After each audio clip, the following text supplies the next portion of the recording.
Bienvenidos a Libros en 20 minutos. Soy Andrés Aguilar y en este espacio compartimos libros que llaman la atención, que invitan a pensar y que vale la pena tener presentes. Vamos directo a sus ideas centrales para conocerlos desde adentro. Imagínate que agarrás un libro y en las primeras páginas el autor te dice: mira, podés leer este libro de 2 o 3 formas distintas. En realidad, las que se te ocurran. No es una sugerencia, es una invitación a que participes activamente en la construcción de la historia. Esto es exactamente lo que hizo Julio Cortázar en 1963 con Rayuela, una novela que no solo contó una historia, sino que revolucionó la forma misma de contar historias. Hoy te voy a hablar de un libro que cambió la literatura en español, que volvió locos a millones de lectores y que todavía hoy, más de 60 años después, sigue siendo una experiencia única cada vez que alguien lo abre. Pero primero necesitas saber quién era Julio Cortázar cuando escribió esto. Para 1963, Julio era un escritor argentino viviendo en París, exiliado voluntariamente desde los 50. Ya había publicado cuentos extraordinarios, cosas como Casa Tomada, Las Babas del Diablo, historias que juegan con lo fantástico de una manera única. Pero Rayuela era otra cosa. Era su intento de escribir la antinovela, de romper con todo lo que esperaba de una novela tradicional. El libro arranca con un tablero de dirección, una especie de manual de instrucciones. Cortázar te dice: podés leer este libro de 2 maneras. La primera es la clásica, del capítulo 1 al 56, ignorando todo lo demás. Eso te da una historia más o menos convencional. La segunda es siguiendo un orden que él propone, saltando de un capítulo a otro según una secuencia específica que incluye los 155 capítulos. Y después está la tercera opción, que Cortázar no menciona explícitamente, pero que muchos lectores descubren, que es leer en el orden que se te da la gana. La historia central, si es que podemos hablar de una historia central, gira en torno a Horacio Oliveira, un argentino viviendo en París. Está con La Maga, una uruguaya medio perdida, medio mística, que es todo lo que Horacio no es. Él es intelectual, está siempre pensando, analizando, tratando de entender el mundo a través de la razón. Ella es intuitiva, emocional, vive el momento sin cuestionarse tanto, y en esa tensión entre ambos se juega gran parte del libro. Horacio forma parte del Club de la Serpiente, un grupo de amigos expatriados que se juntan a escuchar jazz, a tomar vino y discutir sobre arte, filosofía, literatura. Están Gregorovius, un intelectual rumano, Etienne, un pintor, Babs, una chica estadounidense. Ronald y Babs son pareja. Se juntan en el departamento de Ronald a escuchar discos y a hablar hasta el amanecer sobre todo y sobre nada. Son esas conversaciones que tenés en tus 20s cuando crees que vas a resolver los misterios del universo tomando un vino barato. La primera parte del libro, Del lado de allá, transcurre en París. Acá vemos la relación entre Horacio y la maga desintegrándose lentamente. Tienen un hijo, Rocamadour, que muere. Este evento marca un quiebre. La maga desaparece y Horacio la busca por París. Pero también es como si no la buscara tanto, como si estuviera buscando algo más grande que ella. Busca lo que él llama el kibutz del deseo, una especie de estado de iluminación o de autenticidad que no logra alcanzar pensando tanto. Cortázar describe París de una manera muy particular. No es el París turístico de la Torre Eiffel, es el París de los puentes sobre el Sena, de los departamentos baratos, de las calles en la madrugada, del jazz en bares oscuros. Un París existencialista, bohemio, donde expatriados buscan algo que dejaron atrás o que nunca tuvieron. Después está la segunda parte, del lado de acá, donde Horacio vuelve a Buenos Aires. Acá el tono cambia completamente. Argentina es más concreta, más asfixiante que París. Horacio se encuentra con Talita y Traveler, una pareja de amigos. Trabaja en un circo primero y después en un manicomio. La locura empieza a ser un tema central. Horacio ve en Talita una especie de doble de la maga, aunque ella no tiene nada que ver. Hay una escena famosa donde Horacio y Traveler construyen un puente entre sus departamentos con tablones para pasarse cosas sin bajar a la calle. Es una metáfora perfecta de lo que hace el libro entero: construir puentes precarios entre mundos, entre personas, entre ideas. Todo en Rayuela es un puente inestable. En el manicomio, Horacio termina medio encerrado voluntariamente. Hay una confusión, un posible intento de suicidio o de asesinato, nunca queda claro. El libro cierra con Horacio mirando desde una ventana. Traveler está abajo en el patio y todo queda en suspenso. No sabes si Horacio se tira o no, si está loco o es el único cuerdo. Cortázar no te da certezas. Pero acá viene lo importante. Esta es solamente una lectura posible. Si lees el libro en el orden que te propone Cortázar, la cosa cambia. Los capítulos se intercalan con textos de los capítulos prescindibles, que son recortes de periódicos, reflexiones sobre literatura, citas de otros autores, digresiones filosóficas. Estos capítulos rompen la narrativa, te sacan de la historia justo cuando estás metido en ella. ¿Por qué hace esto Cortázar? Bueno, porque quiere que seas un lector activo, no pasivo. Quiere que pienses mientras lees, que te cuestiones, que armes tu propia interpretación. Los capítulos prescindibles incluyen textos de Morelli, un escritor viejo que aparece brevemente en la historia, pero las notas sobre la literatura aparecen a lo largo del libro. Morelli es como el alter ego de Cortázar, el que teoriza sobre lo que Cortázar está haciendo. Morelli dice cosas como que la novela tradicional está muerta, que necesitamos nuevas formas de narrar, que el lector tiene que ser un cómplice, no un consumidor pasivo. Habla de la antinovela, de romper con la causalidad, con los personajes psicológicamente coherentes, con las tramas que se resuelven, todo lo que Rayuela hace. Y acá está lo interesante. Cortázar no está solo experimentando por experimentar. Hay una búsqueda filosófica profunda en el libro. Horacio está tratando de superar lo que él llama la gran costumbre, esa forma de vivir automática, sin cuestionamiento. Quiere llegar a otra realidad, más auténtica, pero no sabe cómo. Piensa demasiado y el pensamiento mismo lo aleja de lo que busca. La maga, en cambio, parece tener un acceso natural a ese estado. Ella no piensa, ella está. Dice cosas que suenan estúpidas, pero que tienen una lógica poética propia. Horacio la admira y la desprecia al mismo tiempo. La ve como pura intuición sin intelecto, pero también reconoce que ella tiene algo que él perdió o que nunca tuvo. Cortázar juega mucho con el lenguaje, inventa palabras, usa un español rioplatense mezclado con galicismos, hace que sus personajes hablen en glígrico, un idioma inventado que suena a algo pero no significa nada específico. Hay un capítulo famoso, el capítulo 68, donde la maga y Horacio tienen una escena íntima descrita completamente en clíglico. Entendés todo sin entender ninguna palabra. También está el tema del jazz. El jazz es fundamental en Rayuela. No es solo música de fondo. Es una metáfora de lo que Cortázar intenta hacer con la literatura. El jazz es improvisación, es romper las reglas, es encontrar armonía en el caos. Los personajes escuchan a Charlie Parker, a Louis Armstrong, a Jerry Rod Morton, discuten sobre grabaciones, sobre interpretaciones. El jazz les da un lenguaje para hablar de lo inefable. Hay referencias constantes a otros libros, a otros autores. Cortázar cita o alude a Antonin Artaud, a los surrealistas, a la filosofía zen, a la literatura existencialista. El libro está lleno de capas, de referencias que se conectan entre sí. Podés leerlo sin conocer nada de todo esto y funciona. Pero cada referencia que reconoces abre otra dimensión del texto. Uno de los conceptos que Horacio persigue es lo que él llama el centro. No es un lugar físico, es más como un estado de conciencia donde todo se integra, donde desaparece la visión entre el sujeto y el objeto, entre uno y el mundo. Es una idea casi mística, pero Cortázar la presenta sin el vocabulario religioso. Es una búsqueda espiritual para gente que no cree en lo espiritual en el sentido tradicional. El título del libro viene del juego de la rayuela, ese juego de chicos donde saltás en un pie tratando de llegar al cielo.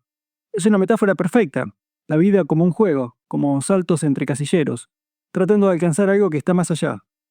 Y como en el juego, en la vida de Horacio hay reglas arbitrarias, hay casilleros que no podés pisar, hay que mantener el equilibrio. Cortázar también habla mucho sobre la muerte en el libro, no solo la muerte literal de Rocamadour, sino la muerte como parte de la vida. Horacio tiene una fascinación mórbida con la muerte, ve en ella una posible salida o respuesta. Tampoco es que glorifica el suicidio, es más complicado que eso. Es como si la muerte fuera otra forma de llegar a ese centro que busca. La relación entre Horacio y Traveler es importante. Traveler se llama así, pero nunca viajó, nunca salió de Argentina. Es como el doble de Horacio que tomó el otro camino, el de quedarse, el de tener una vida más o menos convencional. Y sin embargo son amigos, se entienden, hay algo profundo entre ellos. Cuando Horacio vuelve a Buenos Aires, Traveler es su conexión con el mundo normal, pero también su espejo. Talita queda en medio de los dos. Horacio la confunde con la maga. Ve en ella lo que quiere ver. Esto genera una tensión tremenda porque Talita es su propia persona, no es un fantasma de nadie. Pero Horacio no puede evitarlo. Está atrapado en su cabeza, en sus fantasías, en su búsqueda. El circo donde trabajan es otro símbolo. El circo es teatro, es ficción, es crear ilusiones. Horacio está constantemente tratando de distinguir entre lo real y lo construido, pero trabaja literalmente en un lugar donde todo es artificio. Después, el manicomio todavía es más obvio, un lugar donde la cordura y la locura se definen socialmente. donde estar loco puede ser estar más cuerdo que los cuerdos. Los capítulos prescindibles incluyen también recortes de noticias absurdas, anécdotas, fragmentos de conversaciones. Cortázar está diciendo, la realidad es esto también, no solo la trama principal. La vida no es una narrativa ordenada, es fragmentaria, es caótica, salta de un tema a otro, y el libro intenta capturar eso. Hay momentos de humor absurdo en Rayuela, no es un libro solemne todo el tiempo, hay situaciones ridículas, conversaciones disparatadas, momentos de pura comedia. Cortázar tiene un sentido del humor particular, entre lo intelectual y lo infantil. Sus personajes se ríen de ellos mismos, de sus pretensiones, de sus búsquedas profundas, que a veces son profundamente ridículas. El concepto de cronopios y famas, que Cortázar desarrolla en otro libro, está presente acá también. Los cronopios son creativos, caóticos, viven el momento. Los famas son ordenados, previsibles, siguen las reglas. Horacio quiere ser un cronopio, pero su intelectualismo lo convierte en algo más complicado.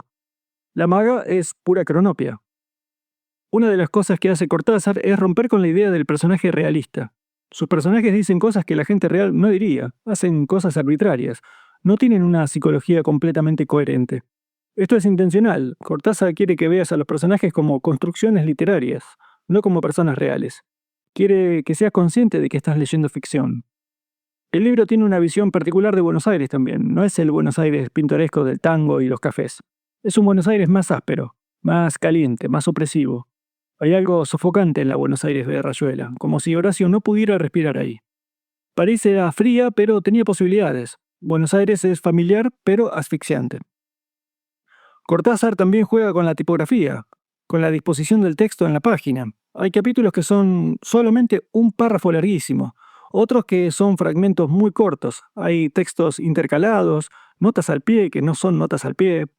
Todo esto es parte del experimento de hacer visible el artificio literario. La búsqueda de Horacio también es una búsqueda de lenguaje. Siente que el lenguaje común se está gastando, que las palabras no alcanzan para decir lo que realmente quiere decir. De ahí el glílico, de ahí el inventar palabras, de ahí vienen las conversaciones que parecen no llevar a ningún lado, pero que están tratando de rodear algo innombrable. El final ambiguo es perfecto para lo que propone el libro. Si Cortázar te hubiera dicho claramente si Horacio se suicida o no, estaría traicionando su propuesta. Te está dejando la decisión a vos. Cada lector termina Rayuela en un lugar diferente. No solo porque pueden leer en distinto orden, sino porque cada uno completa el libro con su propia interpretación. Cuando Rayuela salió en 1963 fue un terremoto. La generación de jóvenes latinoamericanos lo adoptó como su libro.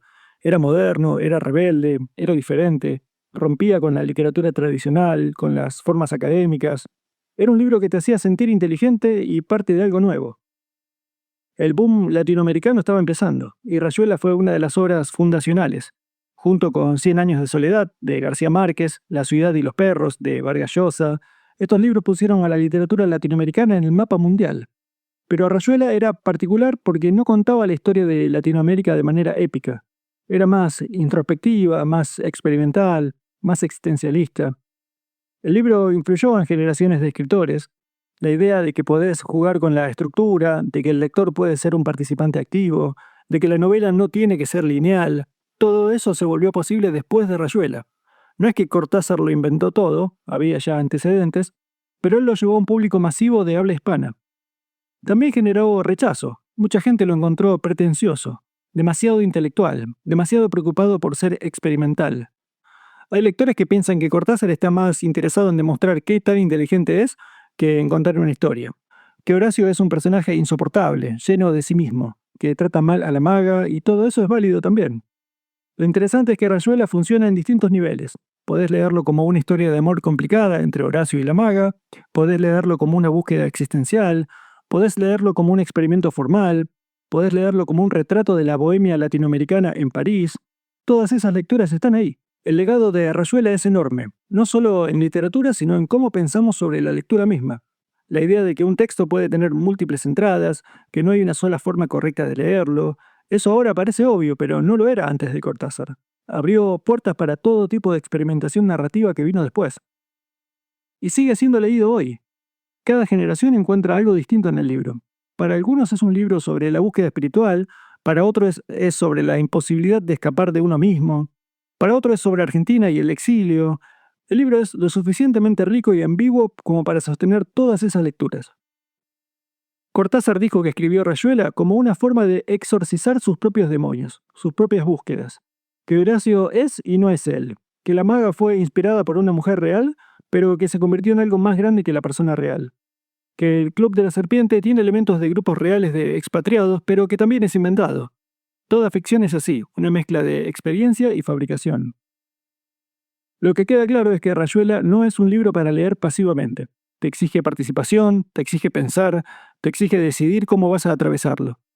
Algunos capítulos son difíciles, densos, llenos de referencias que no vas a entender todas, pero eso es parte de la experiencia. No estás leyendo para entender todo, estás leyendo para sentir, para pensar, para perderte un poco.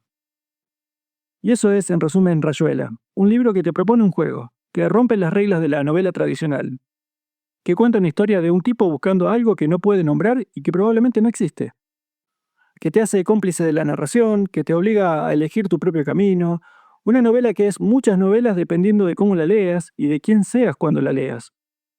Ahora, una cosa importante, lo que escuchaste de acá es un resumen, una forma de conocer las ideas centrales del libro. Pero si algo de lo que charlamos te resonó o te generó curiosidad o simplemente querés profundizar en la experiencia, te recomiendo que consigas el libro completo. Leer Rayuela no es lo mismo que escuchar sobre Rayuela. Es una experiencia que tenés que vivir vos mismo, salteando entre capítulos, perdiéndote en las digresiones, encontrando tus propias conexiones.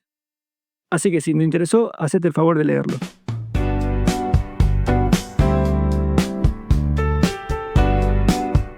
Si te gustó y querés escuchar más libros como este, suscríbete al podcast para no perderte los próximos episodios. También te invito a visitar nuestro blog en 20minutos.com, donde seguimos subiendo contenido nuevo. Y si buscas explorar otros temas, tengo podcasts de historia, filosofía y mitología que te van a encantar. Hasta la próxima.